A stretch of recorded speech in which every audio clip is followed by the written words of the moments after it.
Frédéric Delavier, en fait, je le trouve rigolo. Parce qu'on dirait un peu un bidochon, mais qui se prendrait pour je sais pas trop quoi d'ailleurs. À certains moments, il a raison, on va pas se mentir. Enfin, je trouve qu'il a raison. Et à d'autres moments, et bien souvent, il s'égare à droite à gauche, loin de ses sujets favoris, des sujets qu'il connaît en fait. Et le problème, c'est que du coup, on a tendance à le perdre. Alors c'est vrai que ça, c'est peut-être un peu salaud, mais il y en a qui disent qu'il faut accélérer la vidéo, puis là, en fait, tu vois un peu plus, mais il se répète sans arrêt. Et il fait, voilà, petite vidéo, et en fait, c'est une vidéo qui dure quand même plus de 20 minutes, souvent, entre 20 minutes et une demi-heure. C'est son choix. En fait, le truc, c'est qu'après, on a tendance à perdre quand même notre audimat, notre auditoire au bout de... Moi, je trouve au bout de 5 minutes, des fois, ça dépend. Au bout de 10 minutes, au bout d'un quart d'heure, c'est... Moi, perso, je décroche, hein. Sauf si c'est super intéressant. Alors, des fois, il souligne des choses que je trouve, voilà, effectivement géniales dans un sens. Et sur pas mal de plans, je trouve bidon et médiocre. C'est-à-dire, franchement, mais il réussit et c'est vrai qu'il se fait pas mal de vues, donc ça veut dire qu'en fait il y a pas mal de gens qui le trouvent intéressant, donc à mon avis ça doit être des gens de son niveau, je pense. Je pense qu'il aura ses 100 000 abonnés d'ici très peu. Au début, il reprochait justement aux youtubeurs de gratter, de grignoter et tout, puis finalement c'est ce qu'il fait, puisqu'il l'avouait lui-même qu'il voulait des abonnés.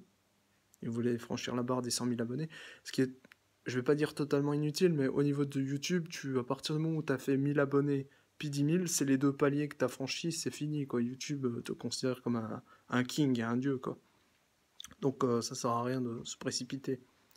C'est ça que je me dis, il a pas besoin de moi. Non, puis après, ben voilà, c'est vrai qu'il était rentré, je crois, contre Conversano à un moment donné où Conversano avait tenu des propos certes polémiques, et je pense qu'on peut effectivement lui en faire le reproche. Mais je reprocherais. On peut reprocher en fait aux deux personnages. De toute façon, on peut tout reprocher à tout le monde, il n'y a pas de souci. Mais je trouve quand même que ces vidéos sont à la fois intéressantes et certaines pas du tout. Mais certaines soulèvent une polémique monstre.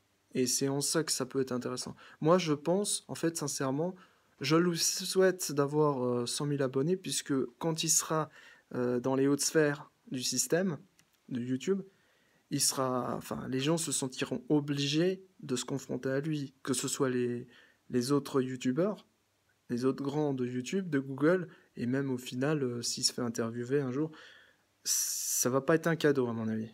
Et le fait que ce soit pas un cadeau, ça va franchement me réjouir.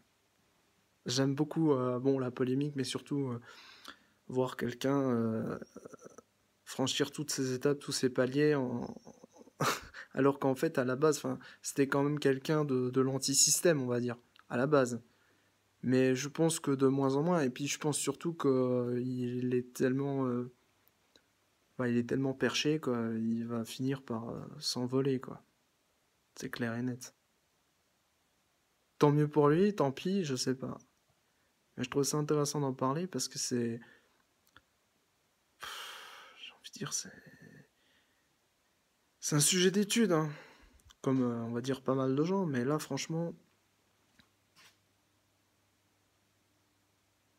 on a franchi un certain niveau dans tous les sens du terme, c'est étonnant. Détonnant même. C'est une vraie bombe.